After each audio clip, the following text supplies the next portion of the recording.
La voz me llama.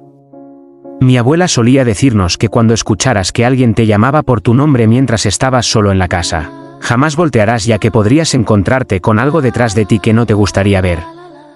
Durante muchos años ella nos solía recordar esto de vez en cuando, pero pensábamos que era una historia para espantarnos de niños, ya que todos los nietos éramos muy apegados a ella.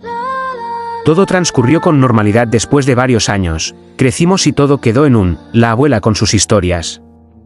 En cierta ocasión que llegue el trabajo pasé a verla a su cuarto como cada noche para saludarla y darle su medicina. Mientras lo hacía solía tomarme el tiempo de sentarme a su lado a platicar y ver la tele. La plática siguió como de costumbre y en algún momento de la misma le pregunté, «Mamá Tete», así llamábamos a mi abuela, «¿recuerdas que nos espantabas de pequeños diciendo que nunca debemos voltear cuando alguien te llama?» Automáticamente su rostro se tornó serio y hasta cierto punto preocupada, respondiéndome, «¿Por qué lo dices? ¿Has escuchado que alguien te llama?» Notando la preocupación en el rostro de mi abuela le dije que no, que solo era un recuerdo que tenía muy presente de mi infancia, pero por su contestación y la forma en la que su rostro se había puesto sombrío sabía que había algo detrás de aquellas advertencias que nos decía de pequeños. Ella prosiguió, pasaron tantos años y yo aún lo recuerdo como si fuera ayer. Esto es lo que me contó, relata mi abuela, que cuando ella llegó a la colonia donde vivíamos actualmente era muy diferente. Para dimensionar un poco, mi abuela en aquel entonces tenía 100 años. Ella nació en 1920 y llegó a la colonia en 1935 cuando sus papás compraron el terreno. En aquellos tiempos no había cables de luz por todos lados y la forma de alumbrarse era velas o lámparas de alcohol, se sobrevivía como se podía y se vivía al día. En aquellos tiempos la casa donde vivimos aún era una granja, la más grande de la colonia, y mi abuela tenía 3 hermanos, Ernesto de 12, Elma de 8 y Elba de 5. Siendo ella, Esther, la mayor de todos con 15 años.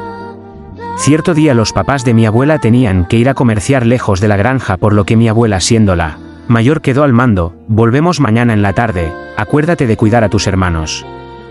Y no salgan a la granja en la noche, todos deben estar en casa». El resto del día transcurrió con normalidad. Todas las tareas se realizaron como debían y cuando el sol se escondía mi abuela metió a sus hermanos a la casa. Preparó la cena para después acostarse. Todos dormían en la misma habitación en 2 camas, después acostarse. Todos dormían en la misma habitación en 2 camas solo alumbrada por algunas velas pequeñas. Lentamente empezaron a dormir sin imaginar lo que estaba por ocurrir esa noche.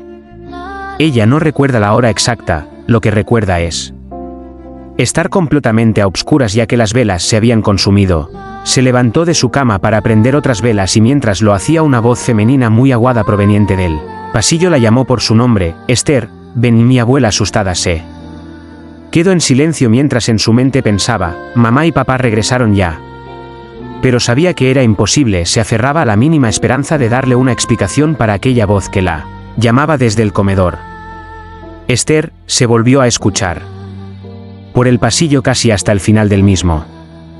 Mi abuela se preocupó ya que aquella voz no era conocida, lo que sea que la llamaba en la oscuridad del pasillo no era nadie que conociera. Pensando que tal vez alguien se había metido a la casa o intentaba asaltar la granja, despertó a sus hermanos, les explicó lo que pasaba y les dijo, «Iré a ver qué pasa, por ningún motivo salgan de la habitación». Armada de valor tomó una vela, la prendió y salió del cuarto asegurándose de que sus hermanos la cerraran por dentro.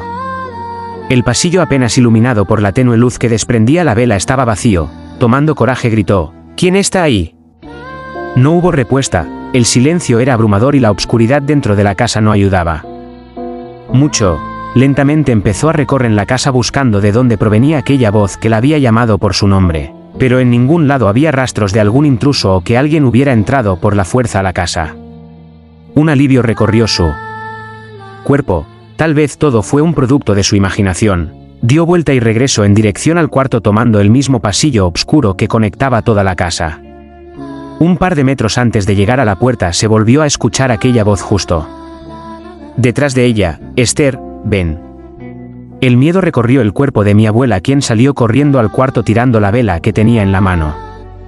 Tocó la puerta del cuarto y sus hermanos abrieron, entró y cerró la puerta como pudo, tomó a sus hermanos y los metió a la cama, pero no están todos, faltaba Elba, la más pequeña.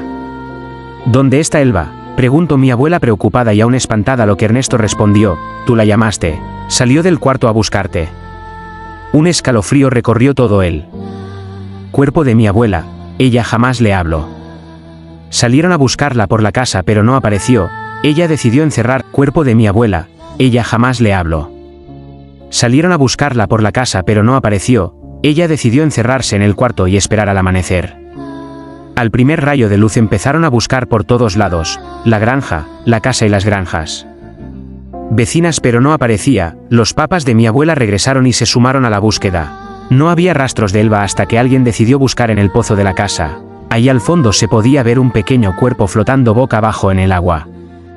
Nunca pude superar la muerte de mi hermana. La cosa que me llamó por mi nombre se terminó llevando a mi hermana. Pocos meses después, mi abuela, en sus últimos momentos antes de morir, ya en su cama postrada dando sus últimos alientos, me pidió: acércame a ella para despedirnos. Me incliné para darle un beso y ella, poniendo su boca cerca de oreja, me dijo: ¿la escuchas? Me está llamando de nuevo, ya viene por mí.